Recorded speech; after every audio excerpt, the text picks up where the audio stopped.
Es para mí un placer estar con ustedes. Mi nombre es Clara Alejandra Quiroga Luque, soy residente de oftalmología de primer año de la Fundación Universitaria Sanitas. Hoy voy a hablar acerca del nervio óptico y del nervio oculomotor.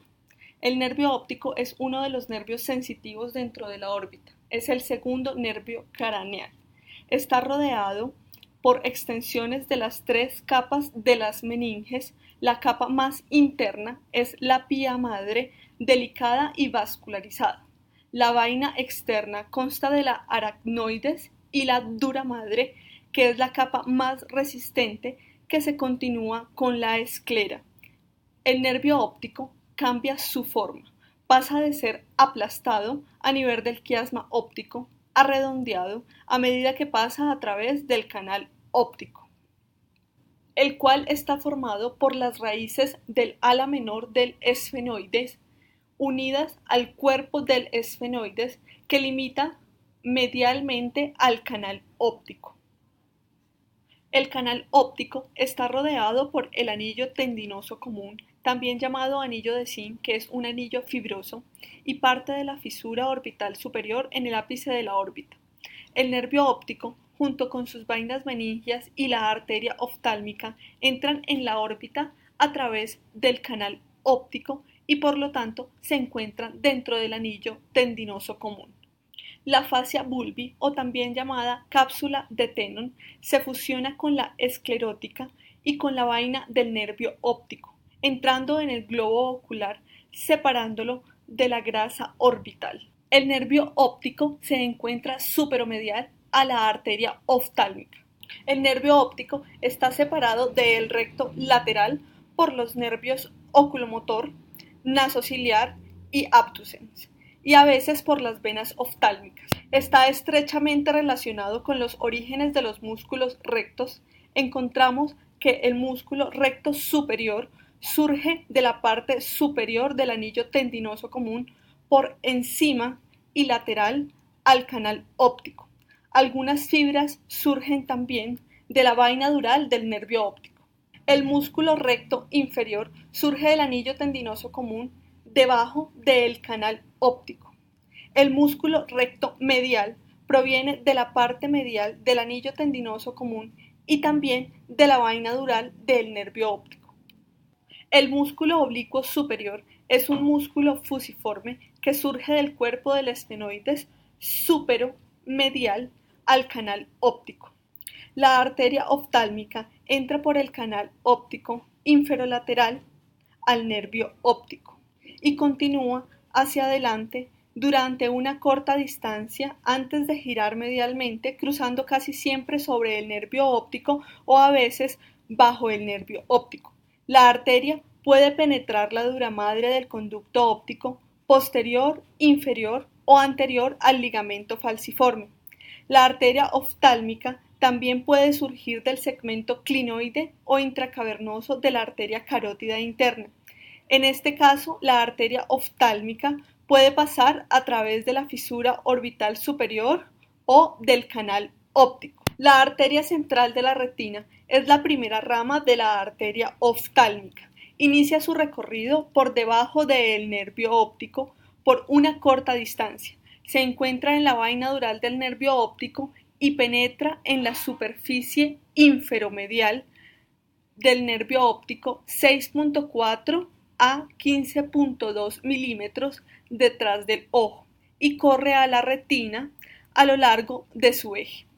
Las arterias ciliares posteriores largas, normalmente dos, perforan la esclerótica cerca del nervio óptico. Aproximadamente 7 arterias ciliares posteriores cortas pasan cerca del nervio óptico para alcanzar el globo ocular, donde se dividen en 15 a 20 ramas. Perforan la esclerótica alrededor del nervio óptico para suministrar la coroides y se anastomosan con ramitas de la arteria central de la retina en el disco óptico. Las arterias ciliares anteriores surgen de ramas musculares de la arteria oftálmica. La arteria lagrimal es una rama grande que suele salir de la arteria oftálmica cerca de su salida del canal óptico. La arteria supraorbitaria se deriva de la arteria oftálmica, donde atraviesa el nervio óptico y asciende medial al recto superior y al elevador del párpado superior. El flujo de sangre a la cabeza del nervio óptico deriva del círculo de Singer-Haller, que recibe tres fuentes principales de sangre: los vasos coroideos, 4 a 5 arterias ciliares posteriores cortas y una pequeña contribución de la red arterial vial. Todas las arterias discurren acompañadas de sus respectivas venas.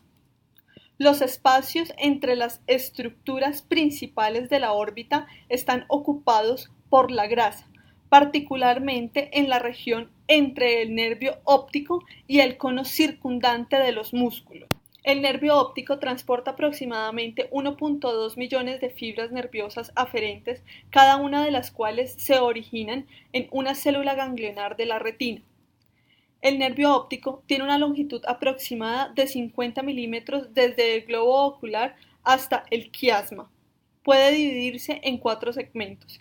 El segmento intraocular, la cabeza del nervio óptico, es el más corto, con 1 milímetro de profundidad y alrededor de 1 a 1,5 milímetros de longitud. El segmento intraorbitario mide 25 a 30 milímetros de longitud y se extiende desde el ojo hasta el agujero óptico en el vértice de la órbita. Su diámetro es de 3 a 4 milímetros por la adición de vainas de mielina a sus fibras nerviosas. El segmento intracanalicular atraviesa el canal óptico y mide unos 9 milímetros. A diferencia de la porción intraorbitaria, está fijo dentro del conducto, ya que la duramadre se fusiona con el periósteo. El segmento intracraneal se une al quiasma óptico y su longitud varía entre 5 y 16 milímetros, tiene aproximadamente 4,5 milímetros de diámetro medio. El nervio óptico entra en la órbita y forma el quiasma óptico. En el quiasma, las fibras provenientes de la mitad nasal de cada retina cruzan la línea media y entran en el tracto óptico del lado opuesto, mientras que las fibras provenientes de la mitad temporal de cada retina se dirigen hacia atrás en el tracto óptico del mismo lado. El tracto óptico sale del quiasma óptico y discurre en sentido posterolateral alrededor del pedúnculo cerebral. La mayor parte de las fibras terminan estableciendo sinapsis con células nerviosas del cuerpo geniculado lateral, que es una proyección pequeña de la parte posterior del tálamo. Algunas de las fibras se dirigen hacia el núcleo pretectal y el colículo superior del mesencéfalo y están vinculadas con los reflejos fotomotores. El cuerpo geniculado lateral, un pequeño engrosamiento oval del pulvinar del tálamo, consiste en 6 capas de células, las cuales establecen sinapsis con los axones del tracto óptico. Los axones de las células nerviosas del cuerpo geniculado lateral salen de él para formar la radiación óptica, que pasa en sentido posterior y termina en la corteza visual, área 17, y la corteza de asociación visual, áreas 18 y 19, que son responsables del reconocimiento de los objetos y de la percepción del color. Ahora hablaré del nervio oculomotor, que es el tercer nervio craneal y es uno de los nervios motores dentro de la órbita. Se debe mencionar la fisura orbital superior, que conecta la cavidad craneal con la órbita y transmite las divisiones superior e inferior del nervio oculomotor, la rama nasociliar del nervio oftálmico y el nervio abducens, que también entran en la órbita dentro del anillo tendinoso común, pero lo hacen a través de la fisura orbital superior. El nervio oculomotor emerge en el mesencéfalo, pasa a la pared dural lateral del seno cavernoso y se divide en una división superior y una división inferior, que entran en la órbita a través de la fisura orbital superior. La división superior del nervio oculomotor pasa por encima del nervio óptico para entrar en la superficie inferior del recto superior, suministra este músculo y desprende una rama que corre para inervar el músculo elevador del párpado superior. La división inferior del nervio oculomotor se divide en ramas medial, central y lateral. La rama medial pasa por debajo del nervio óptico para entrar en la superficie lateral del recto medial. La rama central corre hacia abajo y hacia adelante para entrar en la superficie superior del recto inferior. La rama lateral se desplaza hacia adelante en el lado lateral del recto inferior para entrar en la superficie orbital del oblicuo inferior y también se comunica con el ganglio ciliar para distribuir las fibras parasimpáticas al músculo esfínter de la pupila y al músculo ciliar. El diagrama de la izquierda muestra las vías del tallo cerebral para la mirada horizontal. El elemento común para todos los tipos de movimientos horizontales de la mirada es el núcleo de los abducens. Los axones de la formación reticular pontina viajan al núcleo de los abducens ipsilateral que inervan el recto lateral ipsilateral, y los axones internucleares de los abducens cruzan la línea media y viajan en el fascículo longitudinal medial hacia el núcleo oculomotor contralateral que inerva el recto medial del ojo contralateral.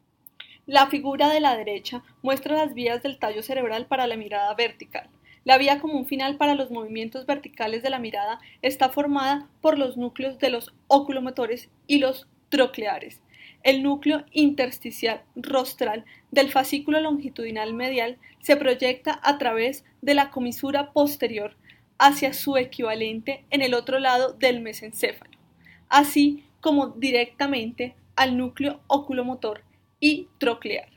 Las neuronas en y alrededor del núcleo intersticial de Cajal, que se encuentra ligeramente caudal al núcleo intersticial rostral del fascículo longitudinal medial, proporcionan señales para la retención vertical de la mirada.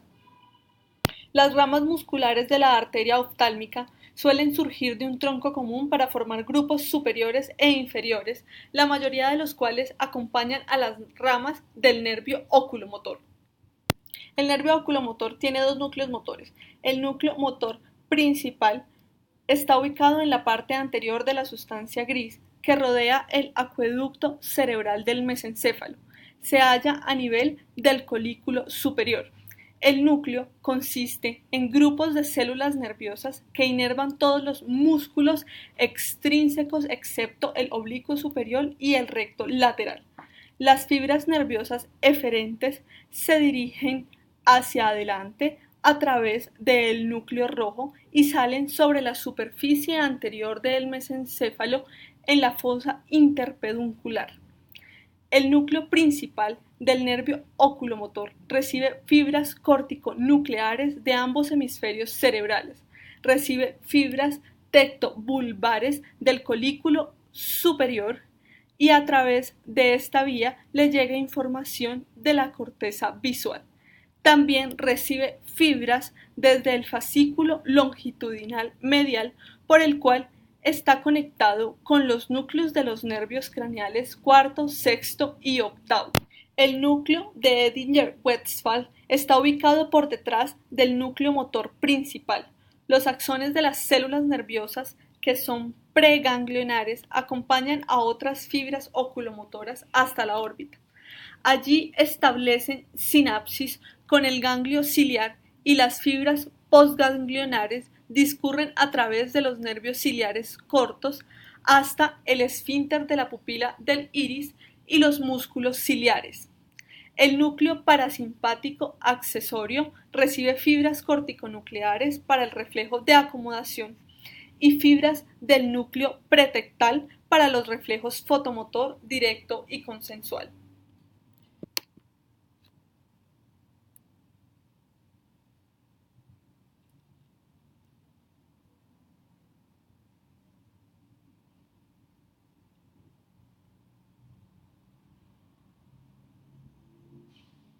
Gracias.